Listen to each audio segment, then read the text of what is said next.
to do.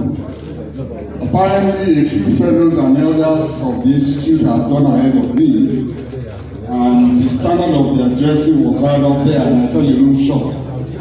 So I said to in any case, they're expecting me to come and give a talk, so don't hold me up. That was how I was able to gain entrance into this place. Let me start by congratulating you all. This conference started on time. That doesn't happen too often in Nigeria. To a large extent you kept the time, although there's been a bit of slippage. But what I like most about this audience is the diversity, the mix, the inclusivity that I see here is something I can truly be proud of, and you all should be proud of. Please, I'll give a short address addressing the topic, and at the tail end I'll speak just one slide to what I consider to be the biggest challenge that we face as a nation and as a profession, in all professions. That's the issue of values. And I noticed that in the NSC vision and mission statement, you emphasize ethical practices. So I'd like to touch on that on the way out. Next slide, please.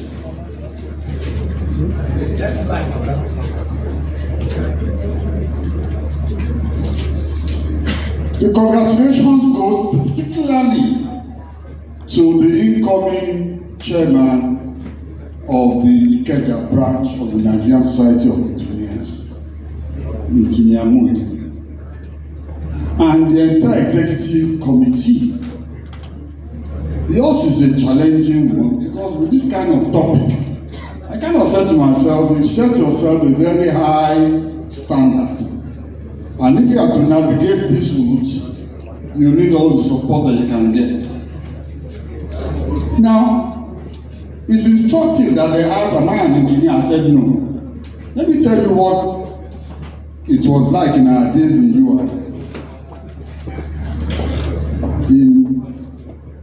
There was no engineering faculty or department in US in our days. None.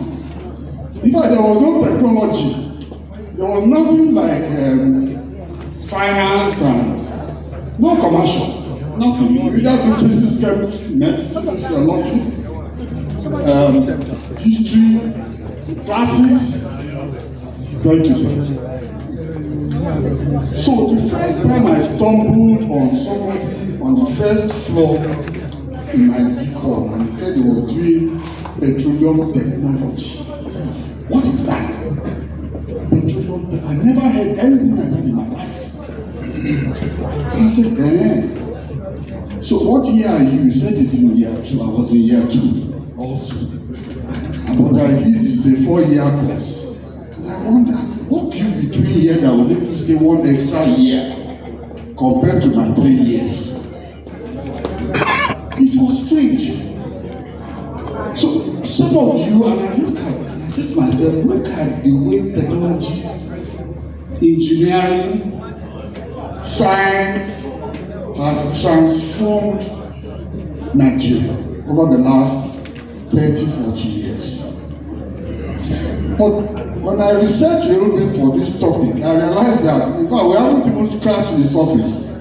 The potential that stays ahead of all of you is even more enormous than the past experience. Especially in this digital age.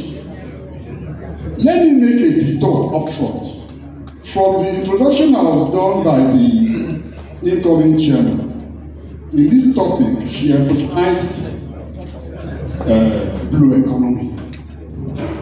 I did a bit of research on that one also, to try and understand what was blue economy mean. But I gravitated in this topic to smart city, because I felt that smart city is more holistic. Is tapping into the enormous potential of digital technology in all areas of human endeavor, including the blue economy, infrastructure, name it. So I thought that maybe one way to apprehend this topic is to focus on the smart economy the smart society, the smart city, and try to understand what does technology offer us going forward. Now, we begin to think, I know so much about technology. I don't. Much of what I have learned is beyond Excel, PowerPoint, Word document. Mr. Relwan Sanusi, engineer, I beg your pardon. I say you shouldn't use the word Mr. here. He's an engineer. Is my IT guru in the office. He's the one who got me into this role today. So I rely on him so much on all technology that I use. But just an appreciation of what is available and what is coming is truly intimidating. For those of us who are digital neophytes, just coming to the scene, we are learning. It's a bit late in the game for me, but we are still trying to learn. Next slide, please.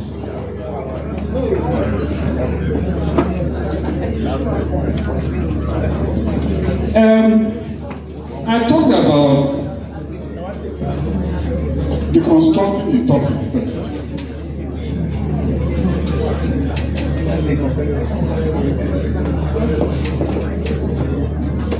Infrastructure is what engineers live on, apparently. When I look that word up, it's about engineering is about the science and technology of structures and systems. And infrastructure, this kind of infrastructure is a very important part of that. And this happens to be one of the areas where we as a developing nation need to do the most. So that immediately tells you that engineers have a lot of work ahead of you, a lot of work. But bear in mind that as a non-engineer, I can only touch the surface. You can see a lot deeper than I can. The second aspect of that topic is the blue economy. And as I said, the production of services, goods in the marine economy might be peculiar to Lagos, but I don't think we should limit ourselves to just the blue economy. We should be looking at what digital technology has to offer going forward. Next slide, please. I make a couple of comments on this slide, which you might not be able to read clearly. Let me speak to it. I've already said I'm neither an engineer nor an economist. But I live on innovation. As a marketing person, you have no chance but to survive on innovation. If you keep doing the same old thing, you'll never outcompete your rivals. You'll never be able to go ahead of your competitors. So, by nature, from our upbringing, we learn to do new things or seek out better ways. And that for me is the easiest definition for the word innovation. New things, better ways. So for us as marketing people, we grow up. So for me, absorbing the innovation in this topic was easy for me. I've also been fortunate to travel a bit. And the one city that I particularly like with respect to being smart is Singapore. Can I create a job? Has anybody ever been to Singapore? Can you please put your hand? Please? Yes, sir? Yes, sir? Singapore? Okay. Singapore, yes. Every time I visited Singapore, the first thing that struck me is that it is very much like Lagos. Those of you who've been to Singapore will vouch to the weather, the climate, the rainfall, the humidity. It's very tropical. I used to think that development is associated with cold countries. That as you get closer to the tropics, something goes wrong, and we're just not able to do what the people in cold countries do. When you go to Singapore, everything works. Everything works. Better than it does in London. Hello, am I making sense now? This is a third world country. It became independent in 1962. Third beautiful country. I've been ravaged by the Second World War. But the engineering marvel that is Singapore, I'm asking myself, can Lagos begin to see itself as the Singapore of Africa, where everything works? We're on the 56th floor of a 72-story hotel building, and there are many others. You go to -4, you climb to a shopping center. You ask yourself, how do you engineer a shopping center in the tropics for a third world country where there's never is going and coming? There's metro underground that works. Everything is clockwork. I entered the conference hall. It's as big as you can imagine. It's cheap. I couldn't find the AC vents. I'm asking myself, how do they cool this place? How do you cool a space? A space that has an escalator to 4 floors, take you to the conference center directly from the ground floor. When you look at it, crossing the high street in an air-conditioned overhead bridge, how do you do that in a third world country, in a developing, in a hot tropical climate? Ladies and gentlemen, you have a lot of work ahead of you. If you begin to think of what, this is a place where, wherever you go, there are touch points where you as a citizen can tell the government what is wrong.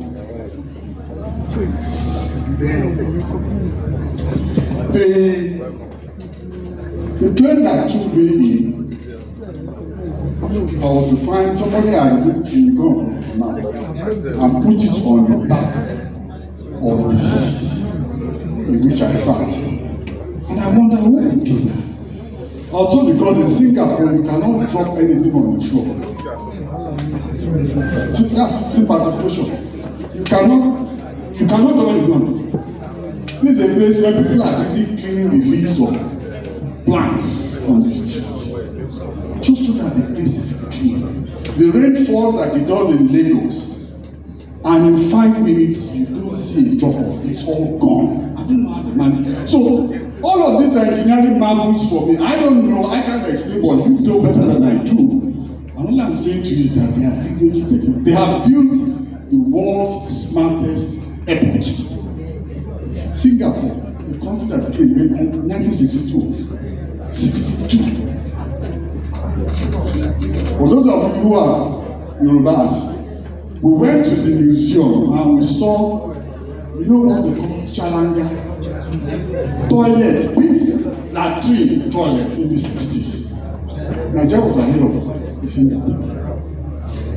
But the infrastructural marvel, the engineering marvel that I see in that little country, city-state of 4 billion people, is just mind-boggling. Next, please. Next.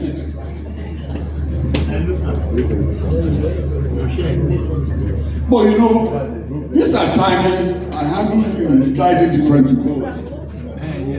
Because as a marketing person, I know I cannot tackle you on engineering. I'll be out of my depth. But I thought I should take you to the one area where I can play to advantage. As a marketing person, I say, let us go and ask the customer, what does he want? Too often, we as professionals are self-evident in the way we project ourselves. But let's start by asking people, first of all, what did you say you want? With respect to the leveraging of technology, tell us what your aspirations are. And when I did that, I googled what a smart city looks like. Ladies and gentlemen, it was then I realized that I'm not educated. I'm not educated. In fact, those of us who might be of my age, you remember in our days, if you don't know English, you are not educated. Then after some time, if you don't know English and mathematics, you are illiterate. Now, if you don't know technology, we start illiterate. So for some of us, we just managed to latch on to technology and have a bit of appreciation. But when I started reading about a smart city, there were 19 characteristics of a smart city. Half of it I never heard of before. Okay. 19. There are 19 dimensions in which our engineers can explore Lagos as a smart city. 19. Not 2, not 3, not 10. 19. It's a Google. AI powered Google. Even now I'm speaking like somebody who understands IT. 19 dimensions. So what I did was to say, okay, fine. Let's go and ask the engineers. Since you're all coming from this conference, let's find out from you. How is Lagos doing with respect to these 19 characteristics of a smart city? I call that research quick and dirty. Very quick and dirty because I was only told about this conference last week Monday. I told engineer Sanusi, that's unfair. Well, it's my time up. That the time is rather short. But I decided to run this study. I believe most of you got the link, but only 20 responses came through on the online system. And I was able to analyze those responses to quickly get a feel for what you think will be the critical dimensions for performance towards making Lagos a smart city. As I said, there are 19 characteristics. And the 20 people managed to pull through the questionnaire and give us a feel for what matters most. I need to emphasize, these 19 people are not representative of engineers. Watch this Lagos State. What is a feel? It is indicative of how your own mind is working. Whoever does not engage with technology is a stark illiterate. Any city that doesn't appreciate the leveraging of technology in the operation of the city, in the infrastructure of the city, in how the city runs, is stuck in the past. So all of us need to engage this topic and say to ourselves, how can we, in our different specialized fields, make a contribution towards making Lagos a smart city? Excuse me. There is next please.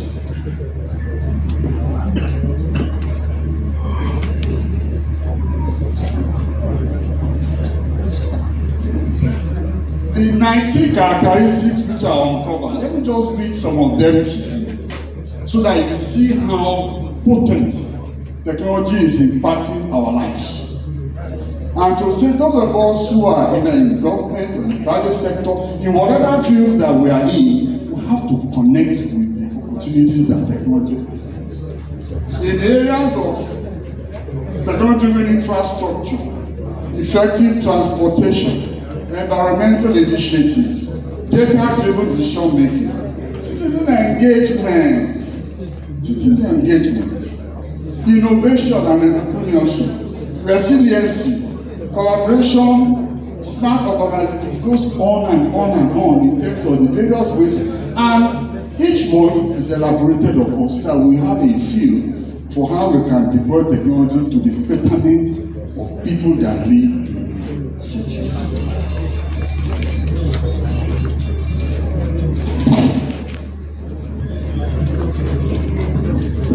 These are this is not sharp. Please go back. Please go back. I'm doing my best to run on time. The 5 most rated attributes for Lagos from these 20 respondents, and please bear in mind I said 20 is because it's inadequate, but it's indicative of what is important. The first thing that they said, technology-driven infrastructure. Transportation came to the top, And that doesn't surprise me. Many of us feel that with the deployment of technology, maybe our transportation challenges will be less. Thirdly, innovation and entrepreneurship, smart energy and collaboration.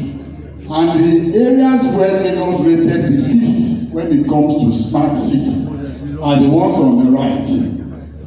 Smart governance, the use of technology in the area of governance. Smart buildings, well, those of you who are in civil engineers, you would connect with. Citizen engagement, enhanced security and waste management. Those are the areas where 20 respondents thought there's a lot of room for improvement. Next. This is a very busy slide. I hope that they'll be able to give you all a copy of my presentation so you can read this in more detail. These are the 19 characteristics of a smart city and how they rate among the 20 respondents. Among the 20 respondents, please. Not amongst engineers. Yes, yes. 15 minutes more. I don't have that much time. Thanks. Thank you very much. So at the end of the day, we have a clear direction in terms of the things that matter for a smart city. We can superimpose infrastructure on that and the blue economy. We have an indication of what those priorities are to the average person, starting with the engineers. And that should help to develop the agenda for going forward. Next, please. Okay. Now, one of the areas where I think there's been a dramatic improvement is in the area of the use of rail, metro. And whatever you read about smart cities, the rail plays a very important role in the area of transportation. Now, I've never worked in the public sector, so I don't know what the constraints that they wrestle with. But I will have thought that Lagos being the richest per square kilometer of land in the whole of Africa, with a huge commercial population of 20 million people, that a rail system metro will be a normal standard way of moving around. Because it's so efficient, low cost, it's available for the mass. But I don't know how, somebody told me, sir, that the World Bank had it on its website some time ago, that when a city gets to the threshold of 1.9 million, it can no longer rely on road network. It has to go to a rail system. So how do we have 20 million people trying to go on the road? But now we are making progress at last. We have a metro system taking off. I'm asking myself, how can I have 3.5? Can't you have 20 in year one, another 40 in year two? And somebody says, well, where is the money going to come? I said, the money will come because the return is there. 20 million people need to move around, and many of them have the money to pay.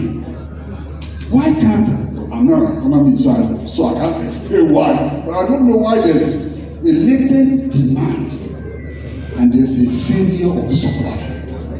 Ladies and gentlemen, I was partly involved in the entry of MTN to Nigeria as provider of marketing support services. This was days when Nitel had 450,000 miles and they were rationing this. Those of you who are not can have IDD. Remember what IDD is? We have forgotten. International Direct Dialing. Special. We have to have. Okay, no, God bless you. That was Nitel rationing telephone lines. So when the MTN came to me and said, how much should we launch our sin in Nigeria. I said, any price. He said, no, I'm not joking, George. This is a serious person. I said, any price. He goes away. After 2 weeks, he comes back and he says, so, do I have a better answer? I said, no, any price. And when he asked me, I said, I have paid 440,000 naira for 2 months lead times that I have not got.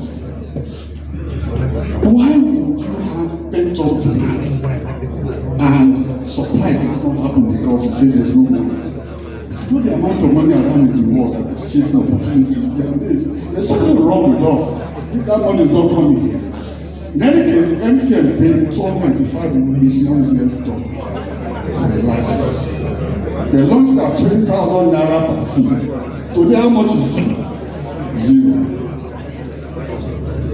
The bank has grown to a point where they supply the market. Why can't we do that with transportation? Why can't we do a GSM metro transportation? I don't know what to use for. But there's demand. People who want to pay. It's like what we're doing now with the electricity. Band-aid, and all that. Those who can afford 20,000 naira per SIM, they bought it. I bought 16 for my network of phones. 16 SIMs. And I said, God, you won't have a problem with demand. You have a problem with managing the queue of people who are wanting to buy SIM at 20,000 naira each. Today, they are skimming the queue. That's what marketing. Skimming the queue because that money that they used to disinvest is expanding. So can't we do skimming the queue in metro where you pay a premium so that you can raise the money you need for an expanded network? Was it take us 20 years to build metro? Whereas in Singapore, wherever you go, it's cheaper, it's everywhere. It's the fastest, cheapest way of moving. I still don't know why we have a difficulty connecting with the rail. Even from here to the north, capacity is just difficult. How do you build a rail line and only one train will go on it in a day? When you can have 100. I just don't understand it. So our engineers will have to team up with the economists to look for solutions in all these areas. Next. Okay, so I'm now winding down. This is my last slide. It's the most important slide of all.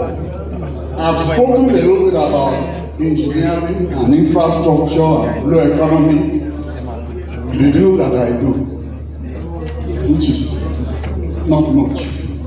But the one thing that I know that traverses all professions is the centrality of values. And this is where I want to rest my passion. The word profession means two things. People who have something of value for the community that we serve. Some knowledge, some expertise, some know-how, some capacity in terms of intellectual know-how. Second thing is as important.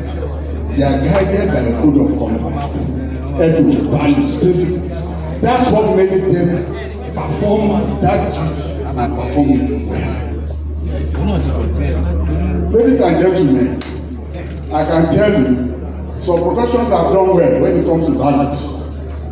Medicine, doctors, not that there are no quack doctors, but they know how to deal with quack doctors. They deal with them ruthlessly. Whether you went to whatever university for how long you don't care. If you mess up as a medical doctor, you remove you from the list. Same thing with accountants. I think there's still some work to be done. But my wife is a lawyer. I abuse her every time. So you lawyers are letting the board sleep. Look at the judiciary. How do you have an election and all the debates just count 1 to 3? My grandson can count from 1 to 100 and back to 1. How come we do election and we still disputing 2 years after we are still fighting over 1? When all that is required is just technology, for transparency and accountability. When there's a glitch, you can uncover the glitch and interrogate it and rectify it. Why are we so difficult?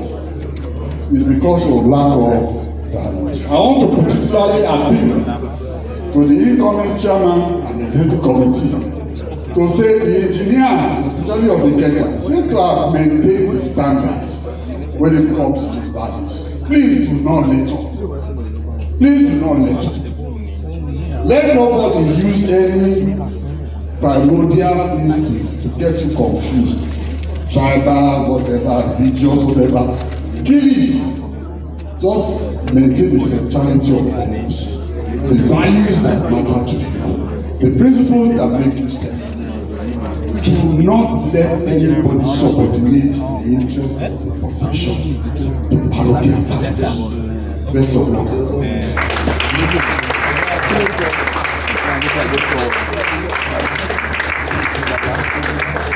Thank you so much. That's well related.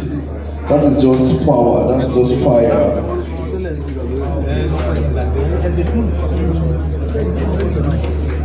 Please, a resounding round of applause for our speaker.